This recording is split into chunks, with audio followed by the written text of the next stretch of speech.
Bom, pessoal, vamos dar início, então, a esse encontro aqui, organizado pela Camers Health. Queria agradecer aos inscritos. O pessoal vai entrando ainda aos poucos, então a gente gostaria de iniciar agradecendo algumas entidades que apoiaram o evento. Então, como o Conselho Regional de Farmácia do Espírito Santo, Conselho Regional de Minas Gerais, Conselho Regional do Mato Grosso, Conselho Regional do Tocantins, Conselho Regional do Amazonas, do Ceará e do Acre. Além de agradecer também a Anvisa, que liberou o doutor André para estar aqui conversando com a gente. Nosso muito obrigado. Obrigado também a Maiara, que vai estar participando aqui desse bate-papo. Então, começar apresentando aqui, meu nome é Marco, sou diretor da Camers Brasil. Estamos organizando esse encontro e convidamos aqui hoje para conversar com a gente um pouquinho o Dr. André Oliveira Rezende de Souza, para quem ainda não conhece, farmacêutico especialista da Anvisa, da Gerência de Regulação e Controle Sanitário em Serviços de Saúde. Acho que é uma das pessoas que está mais por dentro dessa nova RDC da farmácia, que participou de todo o processo da criação da nova legislação. André, me corrija se eu estiver errado. E temos aqui conosco também, depois eu permito ele se apresentar um pouco melhor, a Maiara, engenheira química, mestre em engenharia ambiental, Black Belt, especialista em regulatório e desenvolvimento de produtos, e o Sr. Michael Heyman, que é farmacêutico pós-graduado em farmácia hospitalar. São nossos convidados para estar debatendo um pouco sobre essas novas regras, novas oportunidades e possibilidades que estão sendo apresentadas aí para a área farmacêutica, né?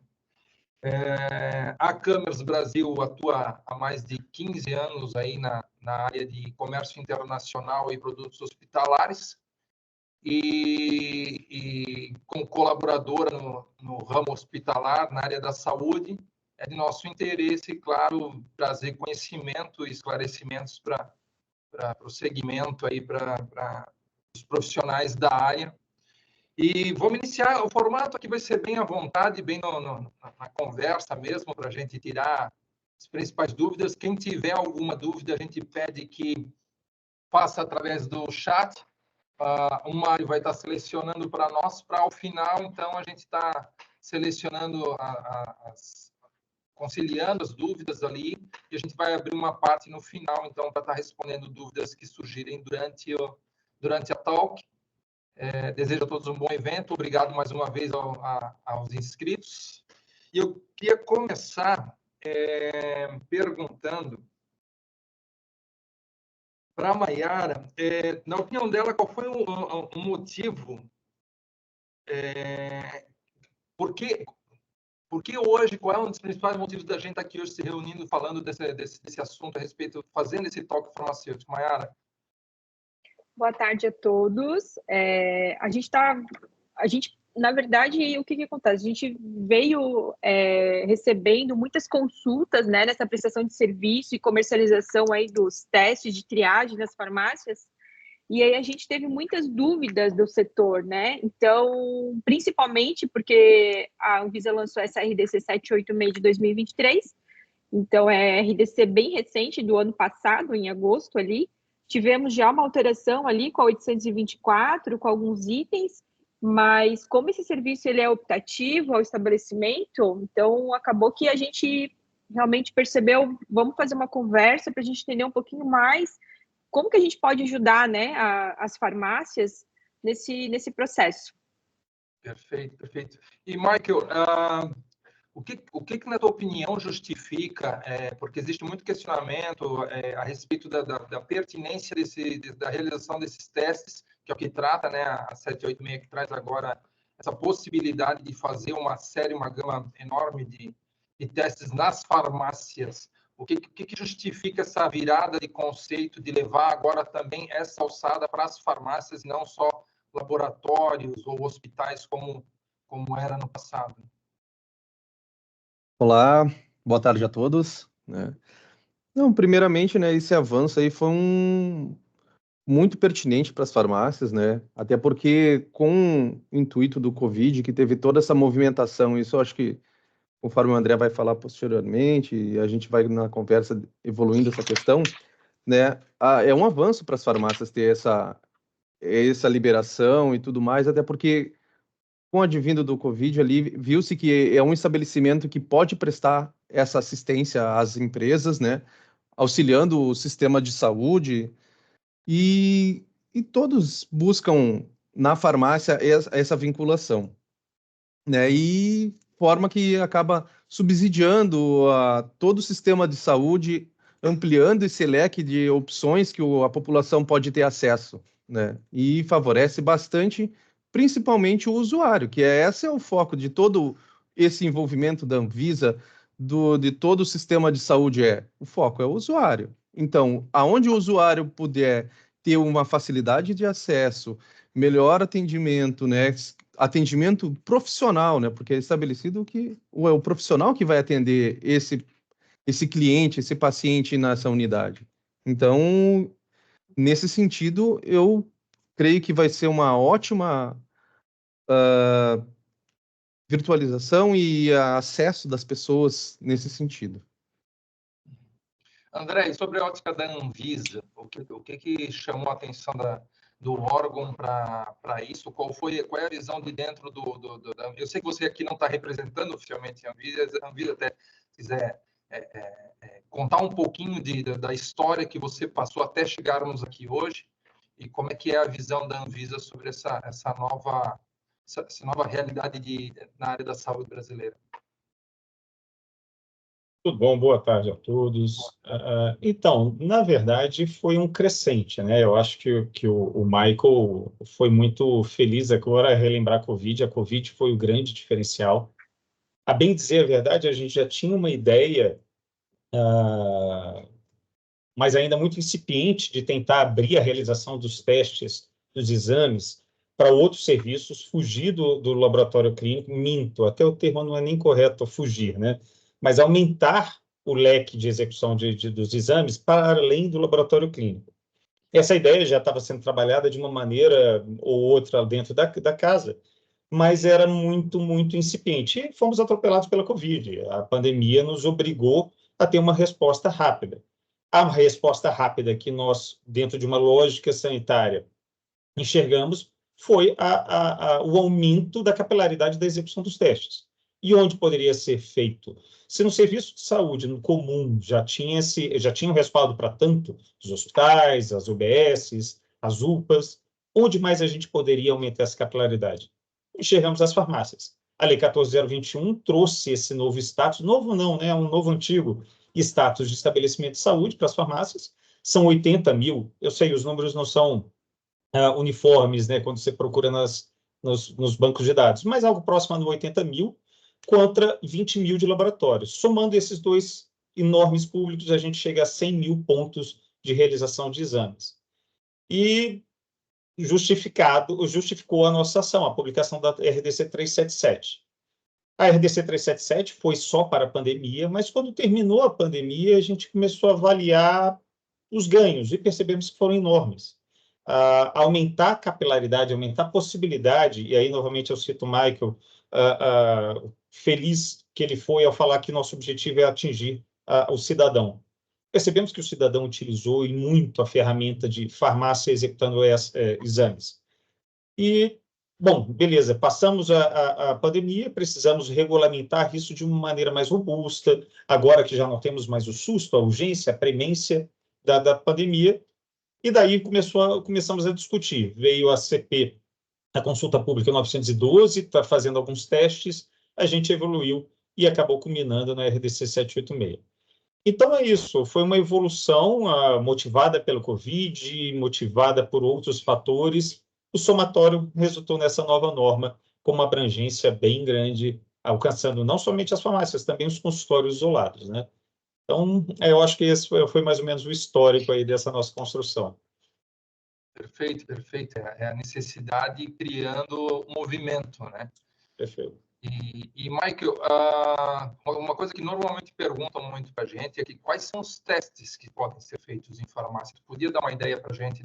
Sei que é uma lista bem grande, mas os principais testes que hoje as farmácias poderiam estar implantando ou que estarão implantando aí nas suas redes. Tudo bem. Claro, existem dentro das características, né? Primeiro tem que ver as características dos testes que serão realizados. Eles têm que seguir uma norma dentro da normativa, as características que a normativa dispõe para poder esses testes serem aplicados tanto em farmácias, né, nos tipo 1 ou consultórios, né? Primeiramente, são testes que requeram leitura exclusivamente visual, né, sem o auxílio de equipamentos, né? Produtos de diagnóstico in vitro que necessitam de coleta in loco, ou seja, não pode haver manipulação de, de testes, de amostras ou tudo mais, ou seja, tem que ser coletado diretamente do paciente, né? Coleta primária. Todas as etapas do processo têm que ser realizado no local também, tanto a coleta quanto a análise, e a liberação do resultado tem que ser no local, né? E também o produto diagnóstico que não necessite do instrumento. Então, são essas 4 características que tem que requerer o produto para poder ser utilizado nesse ambiente. E dentro dessas características, existem mais de 50 tipos de testes. Hoje, com a evolução dos testes, né, existem mais de 50 tipos de testes que podem ser utilizados dentro do estabelecimento farmacêutico. Aí vai depender também das características, né, e dos exames que o estabelecimento queira adotar dentro do seu portfólio de atendimento, né? Pode ser alguns exemplos dos testes que hoje já poderiam ser? Posso. Por exemplo, o COVID é um teste que está habilitado dentro das características pode ser utilizado, dengue, né, HIV, né? Tem vários testes desse sentido que hoje estão em termos de usabilidade, podem ser utilizados dentro da farmácia e que hoje culminam aí com as epidemias que estão aí, né?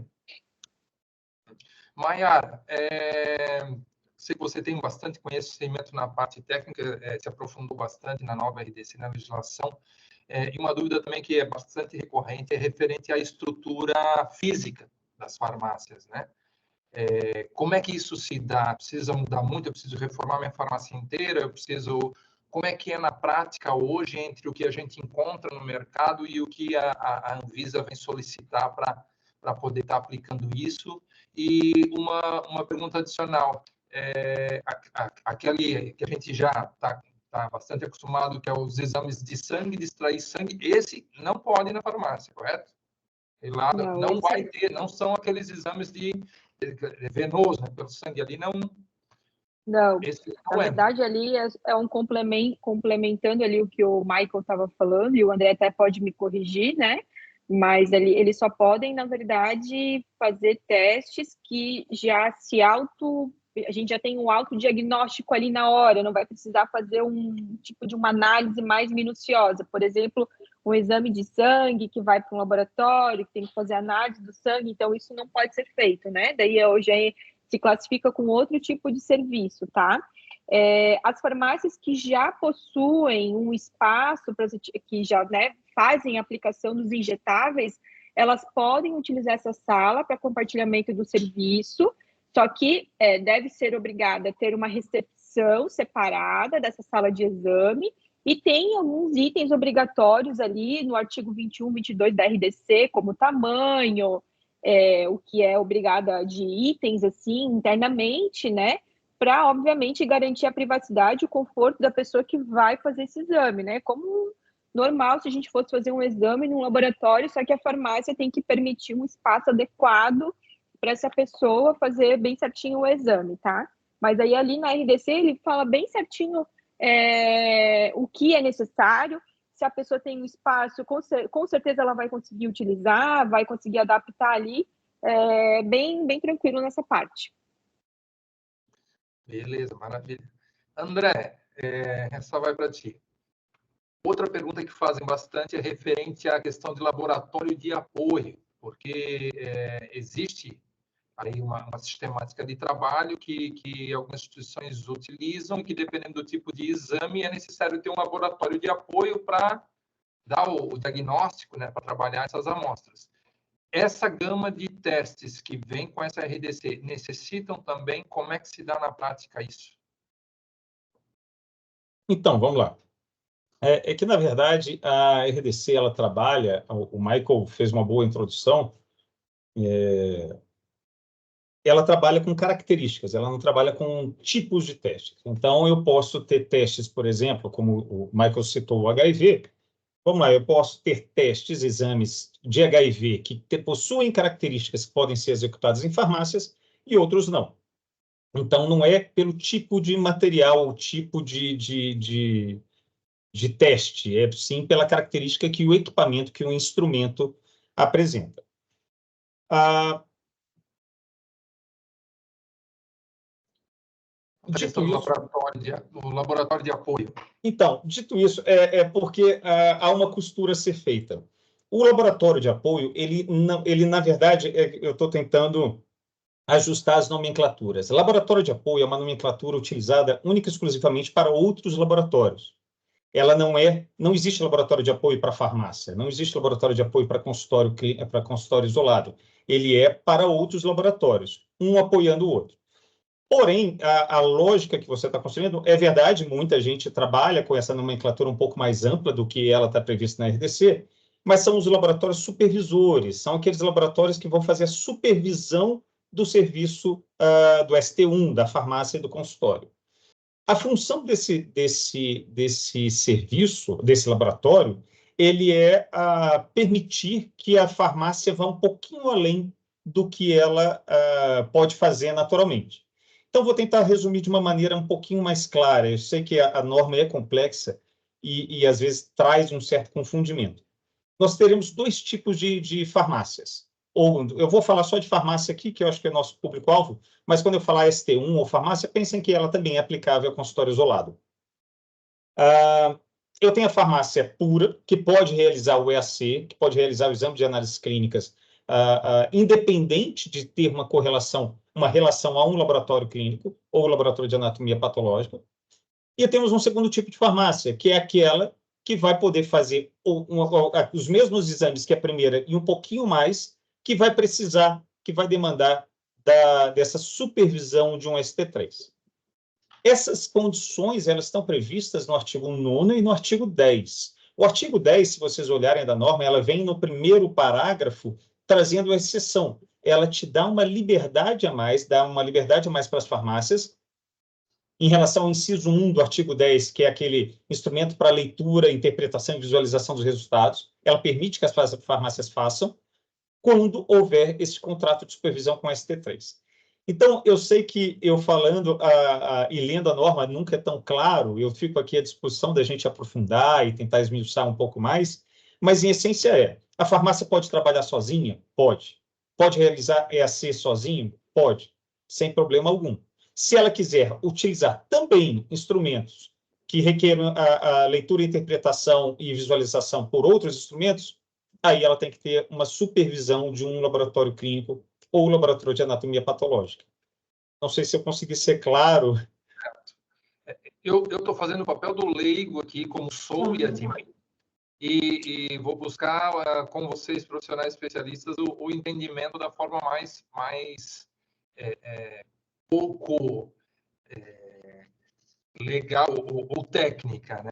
Então, assim, de uma forma resumida, bem simplificada, a farmácia tendo um leque de testes que no próprio teste já traz, no kit do teste já tem o resultado ali, ela não depende de uma máquina ou de trabalhar aquele teste de uma forma em etapas ou alguma que deva ser feito um processamento daquela amostra mais amplo, então ela não necessitaria. Mas se ela quiser ter esses tipos de testes mais complexos e requerem um processamento daquela amostra, então aí ela necessitaria desse laboratório supervisor. É isso?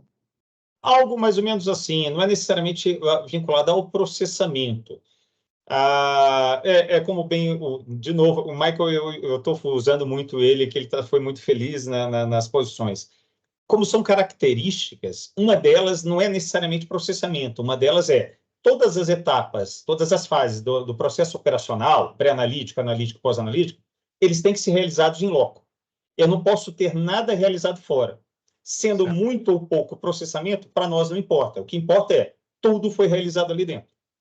E isso é uma das características. Existem outras características, né? Como você comentou, acho que, Maiara, sobre as funções venosas e arteriais não podem ser realizadas e por aí afora. Mas está muito, muito, muito caracterizado pela forma como o instrumento se apresenta. E aí, uma informação interessante, hoje, eu fiz uma pesquisa pouco antes de entrar aqui, nós temos registrados mais de 350 exames que se enquadrariam nesse tipo de situação. Isso não significa 350 exames registrados na Anvisa. Qual é o grande... esse número é de exames registrados, tá certo? Não necessariamente de exames comercializados, porque é uma opção do produtor, ele pode registrar e não necessariamente comercializar. Ele pode produzir e exportar diretamente, sem comercializar dentro do Brasil, ou ele pode simplesmente segurar e não quero comercializar agora, quero esperar um momento mais adequado.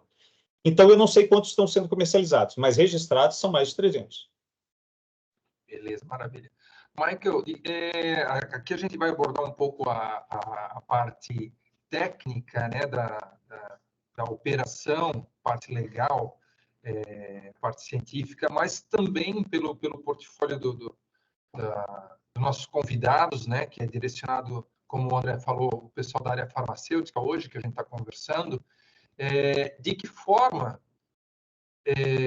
se pode trabalhar esses exames de triagem de uma forma econômica e eficiente na farmácia. Como o empresário farmacêutico pode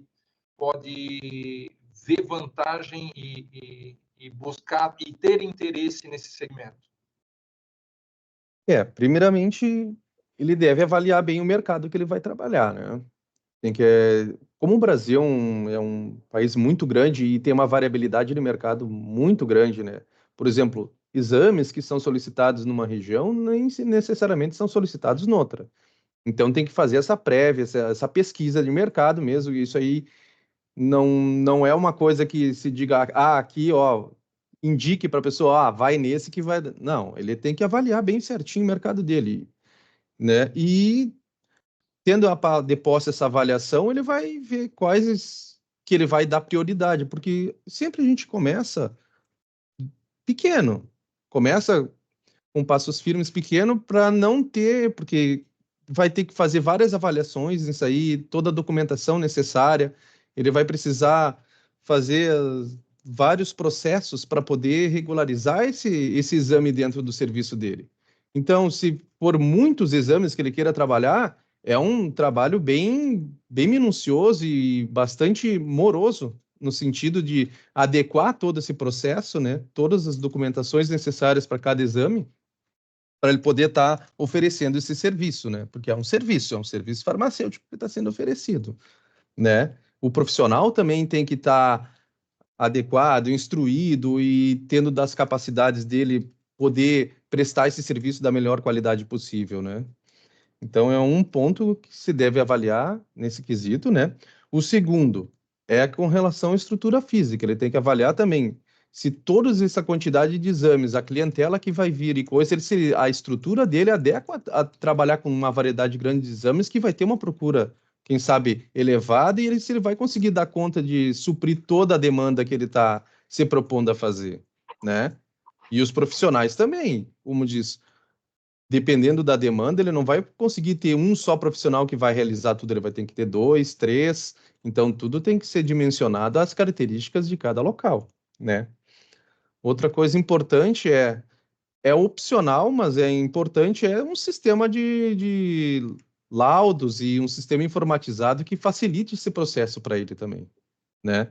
Todo mundo sabendo que dentro da farmacovigilância tem que ter uma rastreabilidade dos laudos, as informações ali dadas, né, pelo laudo tem que ser o sigilo, né, porque como vai estar trabalhando com as questões das informações pessoais, né, tem que ter esse sigilo controle de acesso e tudo mais. Toda essa parte documental aí tem que estar disponibilizada num local em que, se vier alguma fiscalização, ela tenha acesso, né? Se precisar informar algum, se trabalha com algum produto que tenha notificação compulsória, tem que ter essas informações e tem que ter essas facilidade de acesso às informações para poder transmitir. Então, tem vários aspectos que tem que ter dentro dessa RDC que fazem com que tem que ser bem avaliado, tem que analisar bem o mercado para poder ter um feliz começo nessa empreitada de fornecer esse serviço à população. A gente sabe que tem todo um lado social de quem trabalha com a saúde, né? A gente não está fabricando peças aí, envolve o lado humano, envolve a necessidade da população. E você explicou agora bastante bem várias questões técnicas que isso sempre está atrelado ao segmento da saúde, né, André, que essa é a principal função da Anvisa, de regular para que isso seja feito de uma forma sistemática, com rastreabilidade e segurança, para que a oferta relacionada à saúde dê um resultado positivo e seja da forma que a população necessita e espera. Mas, Mário, tu me passou um monte de dificuldade. Eu, como empresário, nessa tua resposta, eu vi, nossa, tá complicado isso aqui, hein? Como é que eu ganho dinheiro com isso? Porque tem os dois lados, né? Como é que eu aumento o meu portfólio? Como é que eu potencializo esse investimento? Isso vale a pena? Sim, como eu disse, é a avaliação que se deve fazer, né? Porque todo investimento, todo mundo que investir vai querer ter o seu retorno, né? E a gente vê que o mercado é uma tendência de mercado, é a ampliação desses serviços na farmácia, né? A gente vê em pesquisas aí em todos os lugares que o primeiro estabelecimento de saúde que a população procura é a farmácia. Então, a tendência estando dentro da adequação, fazendo os procedimentos corretamente, é uma vitrine até para a população, diz, eu posso procurar esse estabelecimento está adequado, ele vai me trazer segurança para poder fazer esses exames, né, e essas triagens, né, porque isso a gente vê até que as pessoas às vezes ficam em casa ou estão com sintomas de algum e não sabem o que é, se é, dá um exemplo, uma dengue ou uma covid, não sabem bem direito o que é e às vezes deixam de procurar um atendimento por enfrentar filas em postos de saúde ou UPS ou centros clínicos e tudo mais e acabam ficando em casa para não ter que enfrentar essas filas, essa demanda, essa demora, né? Então, as farmácias acabam atraindo esse cliente que muitas vezes precisa desse atendimento sem ter essa questão de filas, demora, não tem que agendar alguma coisa. Então, o acesso, a tendência é que o acesso vai ser muito mais facilitado. E tendo essa característica, a probabilidade da população aderir a esse mercado é muito grande. Inclusive, auxiliando, no meu ponto de vista, até uma questão que é bastante combatida da automedicação, né? Vou comprar, vai na farmácia, compra qualquer coisa achando que é uma determinada enfermidade e, na verdade, não tem certeza. Então, tendo ali na farmácia a possibilidade de eu fazer um exame, me parece bastante conveniente. Maiara, me parece bastante promissor, mas como é que eu me preparo para isso? Bom, primeiro, Sim, o Michael até, né, falou bastante ali sobre essa questão da infraestrutura desse serviço, né, então tem que ser bem avaliado, tem que fazer a inclusão, a alteração ali na documentação sanitária do número CNES, né, e para colocar as atividades relacionadas ali os testes rápidos, vamos dizer assim, o André não gosta que use essa palavra, mas a gente vai usar por enquanto.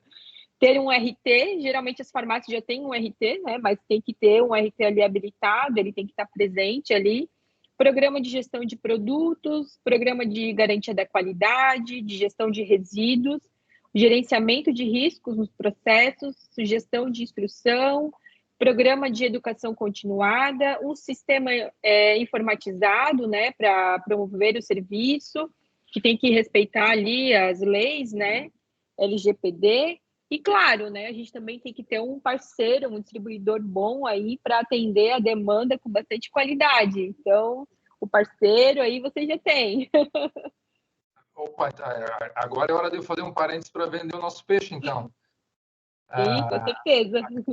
A Camers Health, ela é distribuidora desses produtos, desse teste, mas uma coisa que eu também quero apresentar para vocês, agora aproveitar o gancho, é informar que nós também temos uma área técnica desenvolvida, nós temos um setor de consultoria que está direcionando agora energia para atender as farmácias que quiserem apoio, que quiserem um acompanhamento nessa adaptação das suas estruturas e de toda essa parte administrativa que a Mayara estava explicando. Então, se alguém necessitar de apoio nesse segmento, a gente está à disposição para estar auxiliando vocês também, né? A Camers investiu em toda uma área com profissionais, porque no Brasil existe uma questão que às vezes uma legislação ela vem com uma boa intenção, né? Onde se trabalha toda uma questão que se identifica uma necessidade, uma demanda, o órgão regulador, o governo até desenvolve uma regulamentação para aquilo, mas se o mercado não aderir, se o mercado não comprar a ideia e não executar, ninguém força o santo a fazer milagre, né? Então, existe a gente identificou então essa possibilidade de estar trazendo esse apoio para as farmácias, para estar auxiliando para que essa fase de adequação não seja tão dolorosa e a gente possa contribuir para isso. A gente vai, não sei se o Mário chegou a selecionar alguma pergunta específica que tenha vindo, Mário, alguma coisa que...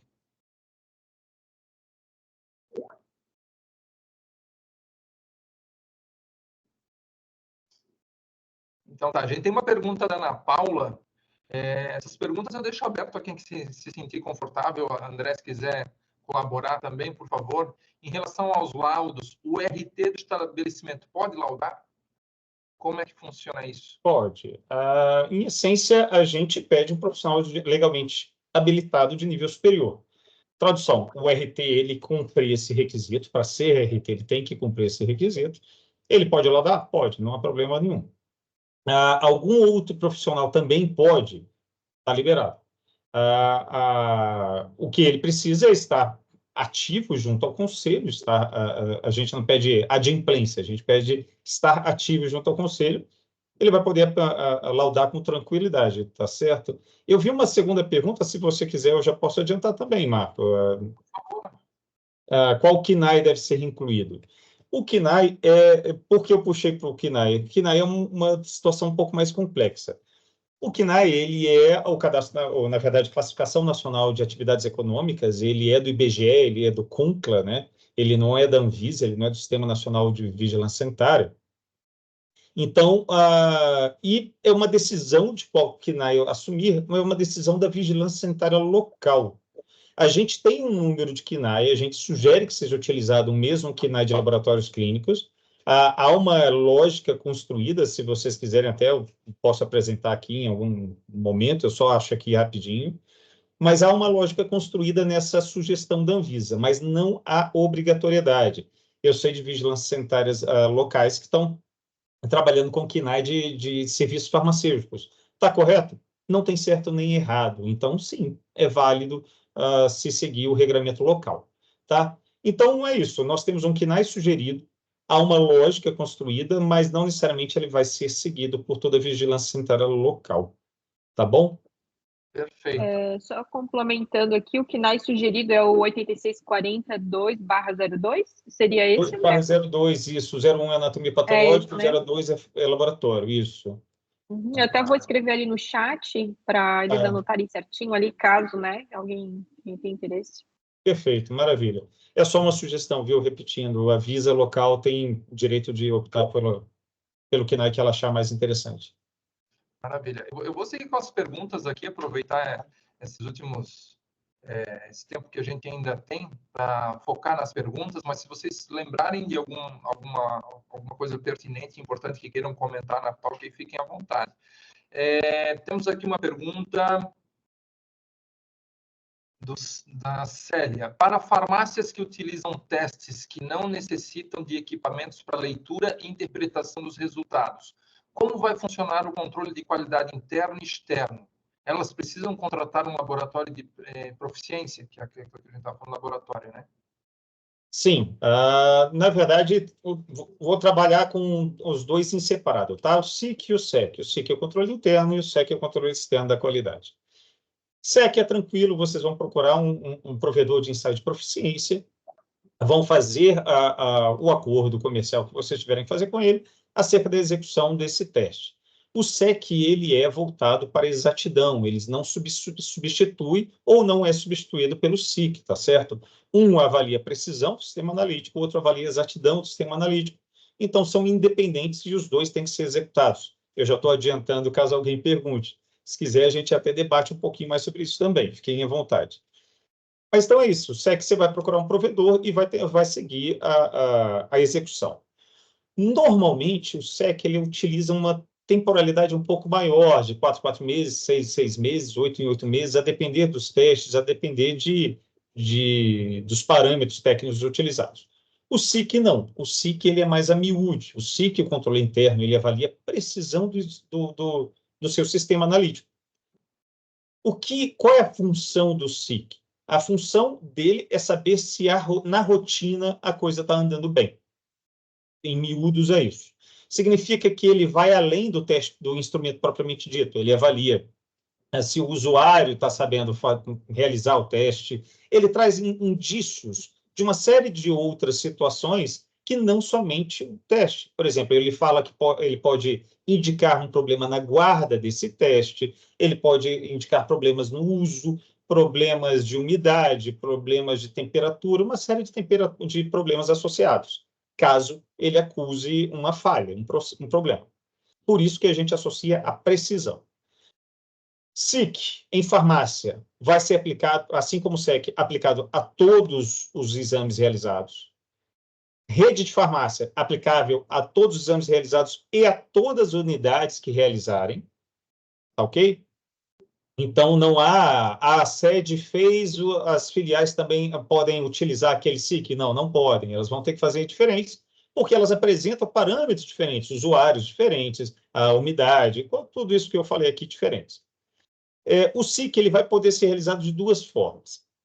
Na rotina, na corrida analítica, ou seja, eu faço todo dia aquele meu instrumento que cumpre os requisitos do artigo 10 da RDC, parágrafo 1º do artigo 10 da RDC, eu faço na corrida analítica, eu insiro ali minha amostra, executo e faço meus gráficos de análise. Não realizou, ele manteve-se sem um contrato de supervisão, ele está cumprindo só o artigo 9º da RDC, ou seja, o uso de instrumentos que não requeram auxílio na sua leitura. Pode-se fazer lote a lote ou por remessa. São complementares, são diferentes, perdão, mas complementares, tá ok? Lote a lote, recebi a minha remessa. Na minha remessa tem 5 lotes, eu vou ter que fazer 5 vezes diferentes. Uma para cada lote. Ok? Remessa, eu recebi o mesmo lote, só que em 3 remessas durante a semana, segunda, quarta e sexta. Vou ter que fazer segunda, quarta e sexta. Então, poxa, André, vai fechar a farmácia ou algo assim? Não. A nossa crença, a nossa sincera crença é não necessariamente onerar a farmácia, sim reorganizar. Ao invés de receber 3 vezes por semana, vai receber semanal, quinzenal ou algo dessa maneira.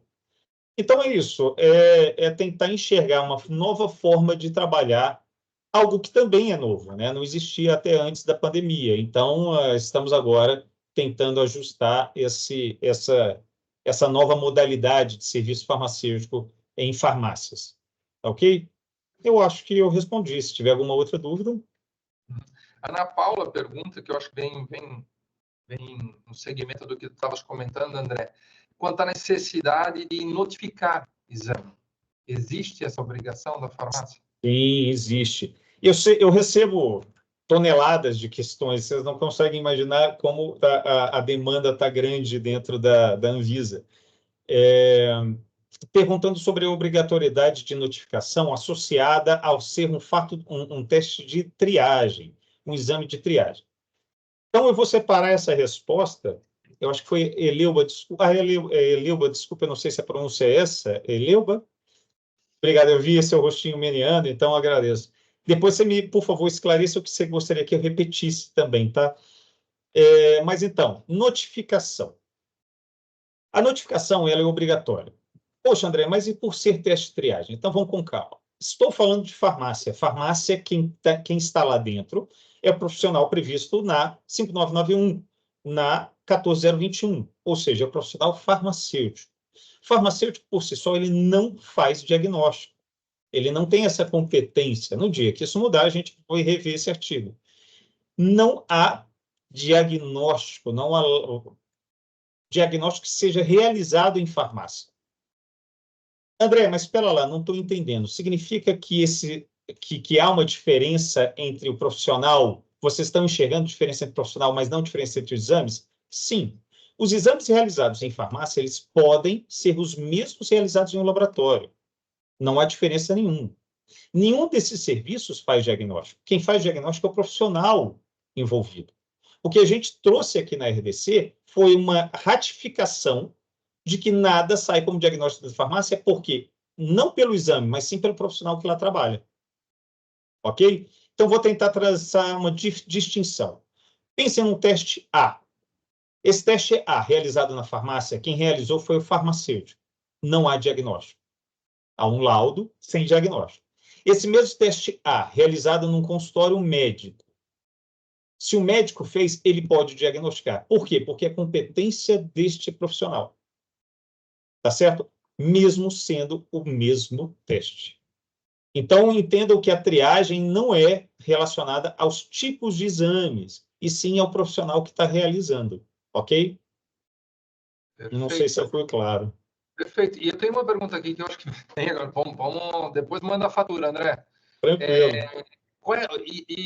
Existe uma formação específica, o farmacêutico, ou algum treinamento, alguma especialização desse profissional, alguma manutenção que ele deva fazer referente à sua formação? Existe alguma exigência que vem junto a essa nova prática? A pergunta é boa, porque na 302, na RDC anterior, a gente colocava, inclusive, o número de serviços que o profissional podia atender, né? Não, não existe essa exigência. Por quê? Porque não é da competência da vigilância sanitária definir profissional, competência profissional. Tá certo? Quem define são os conselhos de classe. Então, vou dar um exemplo. Hoje, atualmente, até onde eu sei, repito, não é uma competência nossa, não é uma responsabilidade nossa. Até onde eu sei, 4 profissões podem responder por exame de análises clínicas: o biólogo, o biomédico, o farmacêutico e o médico. As especificidades ou especificações para a formação desse profissional, para que possa realizar, são os conselhos que decidem. Então, por exemplo, se o Conselho Federal de Farmácia hoje definir que qualquer farmacêutico pode realizar, para nós, a gente aceita. O SNVS, o Sistema Nacional de Vigilância Sanitária, aceita. Se, de repente, amanhã eles decidirem que tem que ser um profissional especialista, com 1000 horas de capacitação, com mestrado e doutorado, a gente vai aceitar da mesmíssima forma. Essa competência não é nossa, é do Conselho. André, então são só essas 4 profissões? Vou continuar na mesma linha lógica. Se a Maiara é engenheira química, se o Conselho de Engenharia Química, a partir de hoje, decidir que ela está apta a realizar EAC, a gente vai aceitar da mesma forma. Quem decide são os conselhos. Eles que dizem, que analisam os próprios profissionais para saber se eles são aptos a executar aquilo lá ou não.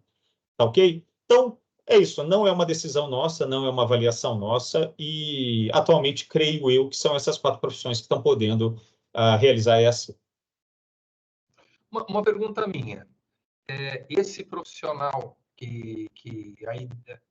ou essa instituição, a farmácia que tem à disposição essa gama agora enorme de possibilidades de triagem, algo se permite em loco, em visita, em evento externo à farmácia? Vai haver um evento esportivo e a farmácia foi contratada para fazer uma triagem de antidoping. Enfim, algo que foge ali da estrutura. Existe essa possibilidade? Ou é uma visita a um enfermo que está incapacitado de se locomover até a farmácia? Existe alguma abertura para esse tipo de... Porque o teste é muito prático em relação, né? Geralmente são envelopes pequenos, são coisas que numa mala você leva 50. Sim, perfeito. A pergunta é muito boa. Eu preciso de um pouco de... nas minhas palestras, eu sempre peço empatia e não necessariamente simpatia. Entendam como é que foi a construção. Olha só, não existe histórico de farmácia realizando EAC, não existe histórico de consultório isolado realizando EAC. Como a gente trouxe algo novo, não havia uma prévia para a gente enxergar o cenário e como ele se comportaria. Tradução, quando a gente colocou farmácia e consultórios agora, abrindo essa opção, a gente falou, bom, temos que ter alguns mecanismos de freio, algo que nos traga um certo grau de controle além, para saber como isso vai funcionar. Inclusive, Marco, eu trago para vocês aqui, a gente está fechando agora, até não é um spoiler, não é uma novidade, mas com certeza é algo também não muito explanado. A gente está fazendo um processo agora muito forte chamado monitoramento e avaliação do resultado regulatório. Ele é um plano onde nos próximos 3 anos, pelo menos a previsão que eu coloquei foram 3 anos, onde a gente vai avaliar o resultado dessa norma na rua. Qual é o problema do regulador? O problema do regulador é o que acontece antes de publicar.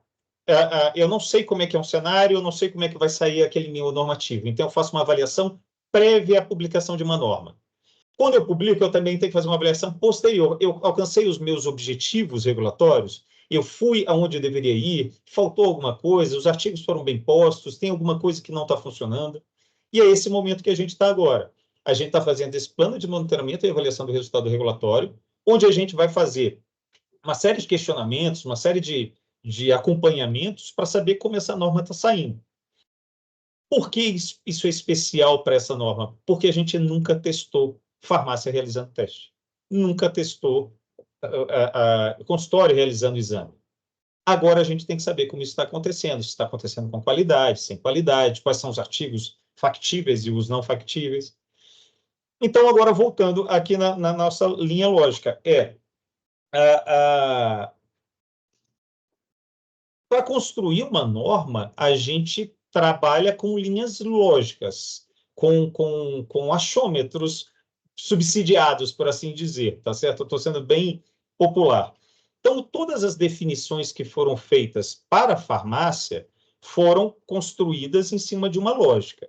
Essa nossa lógica de permitir às farmácias, elas precisavam de controle. Um dos controles foi, não vamos permitir todos os exames realizados em farmácia.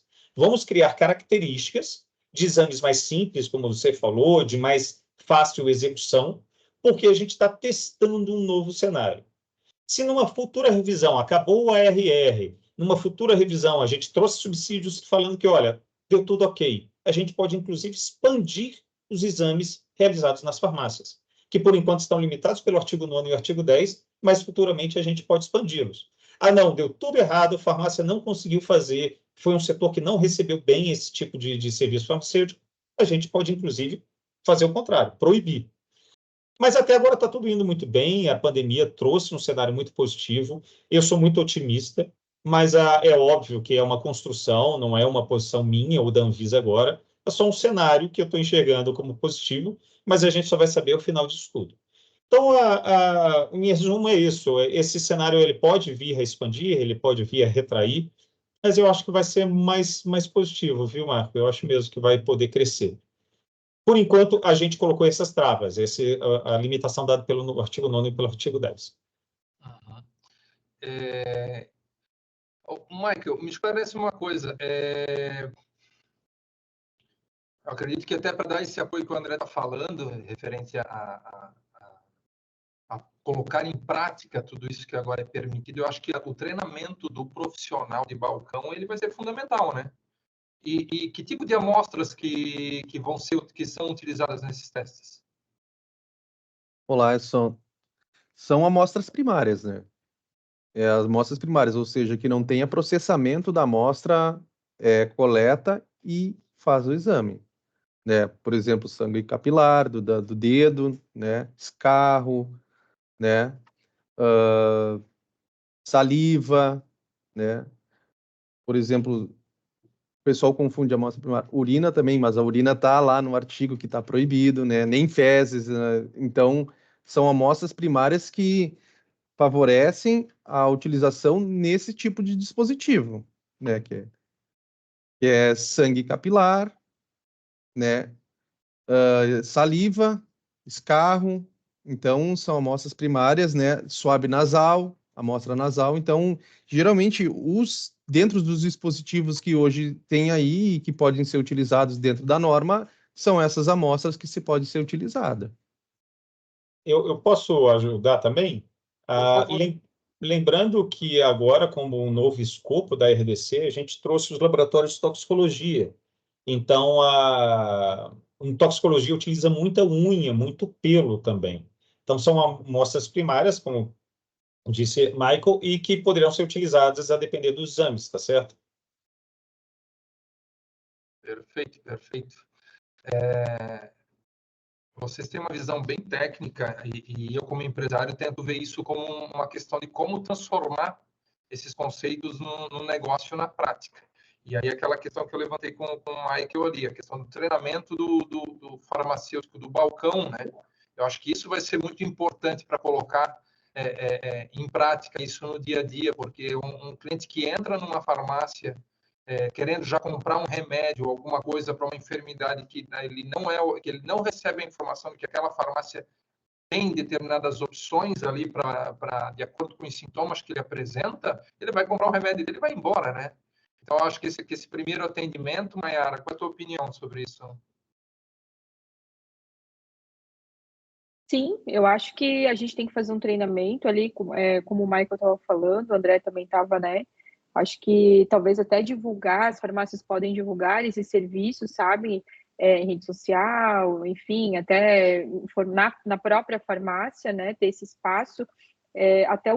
Teve uma pessoa que fez uma pergunta aqui, o Tiago, sobre divisão da sala, né? Ali do injetável, se pode ser ou uma sala exclusiva, dá para dividir a sala, né? Consegue fazer essa divisão da sala, desde que tenha uma área de espera, né? Assim, vamos supor, a pessoa não pode esperar junto de onde está sendo aplicado, então tem que ter uma área de espera para então a pessoa conseguir fazer a aplicação, sai e entra outra, e assim vice-versa, né? Então, eu acho que para divulgação pode ser a mesma sala. Sim, pode ser dividida a sala, tem só alguns detalhezinhos ali que provavelmente já é alguma coisa que já é como de praxe hoje, né? Vamos dizer assim, mas aí tem alguns itens ali, mas pode ser dividido, pode ser utilizado o mesmo espaço. Eu não sei, Thiago, acho que eu respondi agora, né? Tua pergunta ali, eu até peço desculpas, antes a gente acabou passando ali e não respondendo, né? Estava anotado aqui também, acabando, andou e eu ia fazer essa pergunta também. Obrigado, Mayara, por trazer a pergunta. Eu acho que a gente está chegando ali no tempo esperado de 1 hora, que normalmente a gente desenvolve essa conversa. Queria deixar a palavra à disposição. Então, se a Mayara, Michael ou o André quiser fazer um complemento, então, antes da gente encerrar, ou se alguém tiver mais alguma pergunta nesse meio tempo, a palavra está à disposição. Sim, eu queria até complementar algumas questões ali com relação à pergunta que tu fizeste antes, né?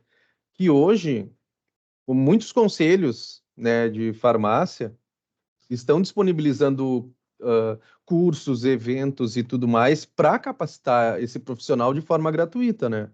É só entrar nas páginas dos conselhos ali, do seu conselho da sua região, e se não tiver no conselho da sua região, é liberado para a pessoa ir buscar em outros conselhos, conversa, entre em contato, né? Porque, como diz, a informação está disponível para todos. Aí vai do profissional ir atrás e se desenvolver, né?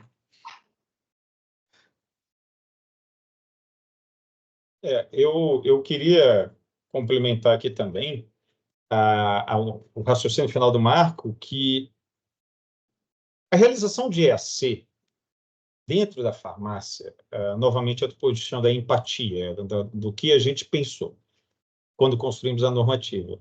Ela faz parte, ela foi feita, foi raciocinada para compor assistência farmacêutica, assistência à saúde, realizada pelo profissional de saúde dentro da farmácia, que é o farmacêutico.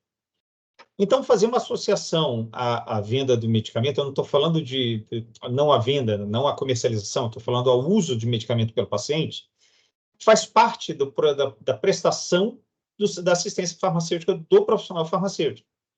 Então, ele está ali para fazer ajuda no monitoramento da saúde dos pacientes. Esse tipo de associação é clara e é querida. Ela é desejada quando ela era desejada quando a gente pensou em abrir a farmácia, abrir os EACs em farmácias.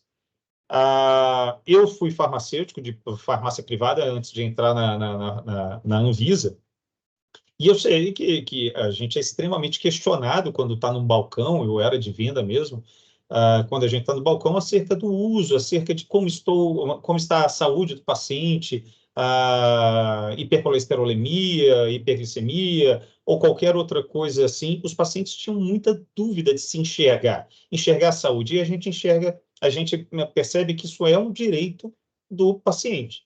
Então, trazer esses testes como uma ferramenta para o farmacêutico ajudar o paciente, esse é o grande objetivo da Anvisa.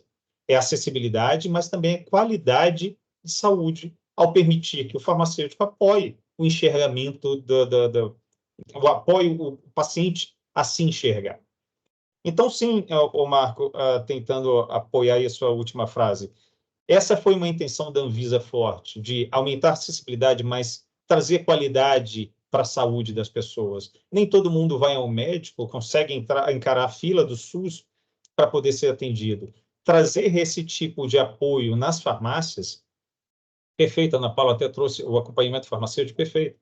Trazer esse apoio na farmácia, muito mais capilar, muito mais alcançável pela pessoa comum, esse foi um dos grandes objetivos, tá certo? Então, eu acho que foi uma conclusão maravilhosa sua de fazer essa associação. Vendo na prática isso, a gente sabe que o SUS é uma instituição exemplar a nível comparativo com outros países, que ele tem, claro, seus defeitos, suas limitações, mas, por outro lado, ele funciona também muito bem em diversas áreas. Mas uma coisa que a gente encontra no dia a dia é você bater na porta do postinho que entrega a senha até as 8 horas da manhã. Se você não chegou até esse horário, você não vai ser atendido. Então, muitas vezes, é difícil para a população. Agora, você poder ir 11 horas da noite, claro que daí vai da estrutura da farmácia em relação à disponibilidade do farmacêutico, horário de atendimento e tal. Mas muitas redes funcionam 24 horas e é muito mais acessível você ir a uma farmácia, por mais que você tenha que pagar, mas não é 200, 300 reais de um exame laboratorial, que você pague ali, sei lá, 25, 30, 50 reais para saber se o seu filho está com dengue ou não. E quem não vai arrumar 30 reais para pagar um exame de triagem, né, no momento desse, né? E a gente já tem percebido um feedback positivo na medida de desafogar também o sistema de saúde. Na medida que ele é para monitoramento, eu quero saber como anda a minha glicemia. Resolvi na farmácia, não preciso ir a um postinho. Ou, então, poxa, eu estou gripado, será que é Covid? Eu preciso me isolar ou algo assim? Eu faço o teste em farmácia, eu já tomo uma ação a partir daquele teste, que são testes de altíssima qualidade. Então, eu não tenho mais um paciente no sistema de saúde, eu desafogo, eu diminuo a fila.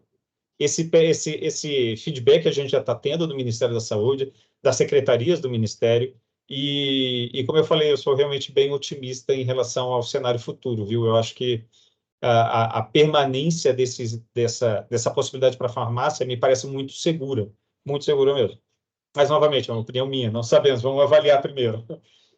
Uma última pergunta que a gente recebeu aqui, para estar encerrando, é da Eleuba, que ela comenta que a respeito da divulgação dessa nova normativa, que ela não tinha conhecimento dessa nova legislação. Não é tão nova assim, né, André? A gente já vem conversando sobre isso já há algum tempo. Ela foi publicada, me lembre, em agosto do ano passado? Não, 5 de maio. Agosto foi a 824, foi a revisão. Certo. A 786 de 5 de maio. Então, estamos indo aí para quase um ano já da publicação. E ela questiona sobre essa divulgação, sobre esse impulsionamento aí da legislação, como é que está dessas opções, como é que está sendo feito. É certo isso. É uma situação complicada. Só de fiscais sanitários, no Brasil, são 44 mil fiscais. A gente faz essa divulgação por ofícios, mas vocês, nas suas próprias empresas, conseguem perceber que, às vezes, o ofício para em alguma pessoa. A gente está falando de um sistema feito por gente, então, às vezes, a coisa não evolui. Você está atarefadíssimo, recebeu a norma e não necessariamente a lei.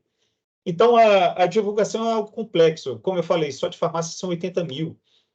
Laboratórios são mais 20 mil. A gente estima algo em torno de 300 a 400 mil serviços envolvidos na execução de exames e análises clínicas. Então, para alcançar a todos, é difícil.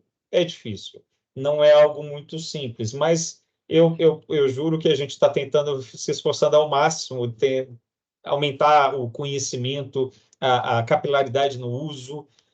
A gente está se esforçando, mas se você está certa, sempre vai estar falho, a gente não alcança todos. Está certíssimo mesmo.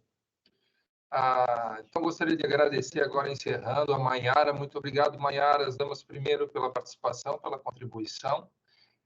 Obrigada André, também, Marco. Quiser deixar algumas palavras? Desculpa, te cortei, Maiara. Certo, obrigada. Não, imagina. Obrigada também pelo convite. Estou à disposição para quem quiser tirar dúvidas ou depois algum outro tipo de consulta, né? E sempre bom participar, trocar ideia e principalmente sobre um tema tão forte agora, né? Que está bem em alta. Tá certo, muito obrigado. André? Eu quero agradecer a participação, pelo convite, né? Por ter participado. Exatamente essa é uma das atividades agora da minha última resposta. A gente está tentando tornar cada vez mais pública a norma, publicizar as nossas ações e tornar cada vez mais claros os entendimentos. Sei e sabemos que é uma norma extremamente complexa, não é uma norma que numa leitura rápida você vai conseguir alcançar todos os entendimentos. Por isso, eu estou aqui. A ideia é realmente tentar deixá-la o mais palatável, o mais compreensível possível. E ficamos à disposição. A Anvisa está sempre de portas abertas. Mandem seus questionamentos. Às vezes a gente demora um pouquinho para responder, porque muita coisa chegou, mas fico sempre à disposição. Precisando, por favor, podem lançar mão, tá bom? Obrigado, Marco, Michael, que foi meu grande interlocutor, Maiara, gentileza sem fim. E fico novamente à disposição para vocês, tá ok? Obrigado, gente. Muito obrigado, André. Agradecendo mais uma vez a gerência da Anvisa que liberou sua participação aqui, que com certeza abrilhantou muito o nosso talk, que foi de extrema importância aqui para trazer conhecimento para nós. Muito obrigado, André. Michael? Olá. Eu tenho mais um questionamento aqui, que até foi enviado pelos nossos... A gente é de Santa Catarina, né? Então, nós temos uma característica diferente aqui no estado, né? Que nós temos uma legislação que ainda impede, né, o funcionamento dos estabelecimentos de saúde, principalmente farmácias, né, a trabalharem com esse tipo de exames de triagem, né? Então, a gente entrou em contato com o CRF de Santa Catarina, né? Eles foram bem solistas com relação a isso, até agradeço eles, né, com relação a isso, né? E questionamos a respeito da legislação, né, que ela está desatualizada e ela vai de contra o que está sendo oferecido pela legislação federal, né? E aí, então, eles, nesse momento, foi em dezembro do ano passado, eles entraram em contato com a ALESC, que é a Assembleia Legislativa, né, que regulamenta todas as leis aqui do Estado, e entregaram um ofício lá. E a partir desse momento, a ALESC tomou iniciativa, né, através do excelentíssimo deputado Pepe Colasso, né, e que é autor da PL referida, que é a 281 de 23, que vai fazer a modificação dessa legislação, né, para autorizar as farmácias a poderem atuar nesse segmento, né. E aí entramos em contato com a ALESC também, novamente, né, solicitando qual é a visão dos deputados e tudo mais, e saber notícias de como que está o trâmite dessa PL, né? E aí tivemos as respostas, né, de deputados, do deputado Dr. Vicente Corapresso, né? o deputado Dr. Carlos Humbertos e do deputado Antilo Lunelli, eles nos informaram, nos deram subsídios, né, de como está o andamento desses processos, né, e nesse momento ele já passou pela Comissão de Constituição e Justiça, né, e vai tramitar ainda em 2 constituições, de Economia, que já está na pasta, né, e por último na Comissão de Saúde, e nos deram o link, né, dos trâmites, se alguém quiser e tiver interesse, a gente pode compartilhar aqui o link para acompanhar a tramitação dessa PL aí, que vai favorecer o nosso mercado aqui e as farmácias poderem atuar sem necessidade de entrar na justiça para poder liberar esses serviços aqui dentro do estado de Santa Catarina. Ô Marcos, se eu puder participar um pouquinho, eu Claro. sei que você já estava partindo para o final, mas essa questão é importante. Posso, rapidinho? Por favor. Então, só para todo mundo ter uma ciência de como é que funciona, claro que muitos aqui já sabem, é só para a gente harmonizar entendimento, como é que funciona o Sistema Nacional de Vigilância Sanitária entre si e com os outros órgãos reguladores. Não existe a hierarquia administrativa. Eu estou na federal, eu não mando nos estados, eu não mando nos municípios. Todos são, pela Lei 8080-9782, que cria o SNVS, somos todos iguais. Administrativamente, ninguém manda em ninguém. Porém, legalmente ou legislativamente, existe uma hierarquia das leis. A federal está acima do estado, que está acima do município. Então, mesmo que eu não mande na organização, há uma hierarquia a ser obedecida em relação aos normativos. Os normativos estaduais e municipais, eles sempre são complementares e suplementares ao federal. E eles sempre são também restritivos em relação ao federal. Vou trazer um exemplo bem lúdico, o federal manda ter uma parede. O estadual não pode falar que não pode ter parede, mas ele diz que tem que estar pintada de branco. O municipal não pode falar que não tem parede, não pode falar que não é branco, mas ele pode definir que é branco gelo e não branco neve. Então, sempre complementar e sempre de uma maneira mais restritiva. Isso dentro do SNVS. Fora do SNVS, há uma lei estadual e uma RDC da Anvisa. O direito administrativo, ele prevê a legitimidade das 2 normativas. Porém, a Anvisa, por ter sido incorporada na nossa competência, por ter sido dada a competência por forma de lei federal, nós temos total prerrogativa de definir os parâmetros a serem executados na prestação de serviço de saúde. Onde isso se traduz? Bom, eu tenho uma lei estadual, uma lei municipal que contradiz a RDC. Se essa contradição for real, se ela se opuser ao que está escrito na RDC, é interessante procurar o jurídico, mas, em uma primeira análise, quem é mandatório é o RDC da Anvisa. Se ela estiver restritiva ou realmente não for uma oposição, não tem problema, é o mesmo esquema do SNVS, onde um vai ser mais restritivo. Então, esse tipo de análise que o Michael trouxe agora, do que acontece em Santa Catarina, ele é para uma instância jurídica para enxergar a natureza do que está escrito. Sendo restritivo, não se opondo à RDC, está tudo ok. Se ela se opuser, aí vai ter que ser analisado e justificado essa posição para saber o que vai acontecer. Normalmente, a RDC é mandatória, tá certo? É um posicionamento rotineiro, mas não obrigatório. Tem que sofrer uma análise do judiciário, no caso da Anvisa, na Procuradoria. Desculpe, eu só queria complementar, fazer um cenário. Obrigado. Às vezes, um órgão não evolui na velocidade do outro, ou as normativas não evoluem conjuntas, né? No nosso estudo quanto a essa situação específica, notou-se que a legislação estadual de Santa Catarina ela estava em acordo com as normativas até o momento da nova RDC que trouxe essa evolução. Então, ela era uma legislação estadual pertinente até aquela data específica. A partir daí, não houve ainda esse projeto de lei, o 281, que o Michael mencionou, que ele vem justamente para fazer essa modernização também e esse ajuste. Da forma que está hoje, ela contrapõe, conforme a sua explicação, né? Tanto que algumas empresas pediram liminares e foram concedidas, autorizando. A gente recebe muito isso. é uma situação atípica, é o único estado da federação hoje que tem essa incongruência, que tem esse conflito de normas.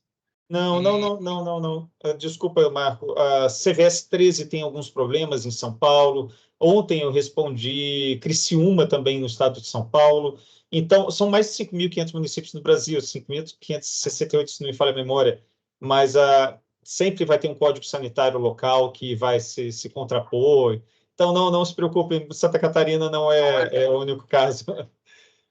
E a catarinenses, eu sou de Santa Catarina, tá? Não vão achar, daqui a pouco vão me cancelar nas redes aí achando que eu sou contra os catarinenses. Não, é uma dificuldade que a gente está sentindo aqui no nosso quintal. Então, por isso que a gente também se preocupa tanto e foi atrás dessas informações para estar contribuindo com vocês, para estar compartilhando com vocês. E aí eu deixo aqui a público o nosso pedido, de que, gente, esse é o momento da gente entrar em contato com nossos políticos, né? De fazer a pressão social em cima daquilo que é um direito, que é agora mais uma oportunidade para a população de ter um melhor atendimento, de ter acesso à saúde, e que nada mais justo que os políticos também olharem e dar uma atenção para isso, para que todo mundo possa trabalhar tranquilo dentro da norma, dentro da regulamentação, dormindo tranquilo, os profissionais executando aí as suas possibilidades, não sendo cerceados de poder exercer a sua função, né, o seu trabalho, e tudo dentro da norma, que é o que a gente quer, né? O pessoal da Visa já conhece a câmera já um pouco, porque a gente de vez em quando está incomodando lá, querendo mais detalhes de norma, como é que é isso, como é que é aquilo, como é que funciona, porque somos uma empresa muito formal. E então agora eu gostaria de agradecer novamente a presença de todos e fazer um encerramento aqui agradecendo mais uma vez a todos que estiveram com a gente até agora. Deixo a estrutura toda da Câmeras Health à disposição de vocês, o nosso setor de consultoria. Então, por que precisarem, em caso de dúvidas, de adequação das farmácias, toda essa parte da RDC, o que a legislação, o que a RDC traz aí de necessidade e obrigações para quem for trabalhar com esses novos produtos, com esse novo mercado que se apresenta e que me parece bastante promissor e rentável. E também deixo a informação de que a Câmeras Health possui hoje mais de 100 tipos de testes registrados, disponíveis para estar sendo comercializados. Existe aí uma rotação referente ao estoque, porque como é uma quantidade muito grande, mas a gente está à disposição aí para qualquer consulta, necessidade, para estar apresentando os tipos de testes que a gente tem disponível para o mercado. A gente está à disposição através das nossas redes sociais, aí tem o nosso site, quem quiser acessar também a gente coloca à disposição, tem o Instagram, Câmeras Brasil é o grupo, né? camerasbrasil.com.br. Quiserem acessar, vai ter todas as informações lá, informações de testes também. Então, muito obrigado, pessoal. Muito obrigado, André. Muito obrigado, Maiara. Muito obrigado, Michael. Obrigado a todos que estiveram aqui com a gente. E até o próximo evento. Obrigado, pessoal. Até mais. Obrigado a todos. Até logo. Obrigado a todos. Tchau, tchau. Até.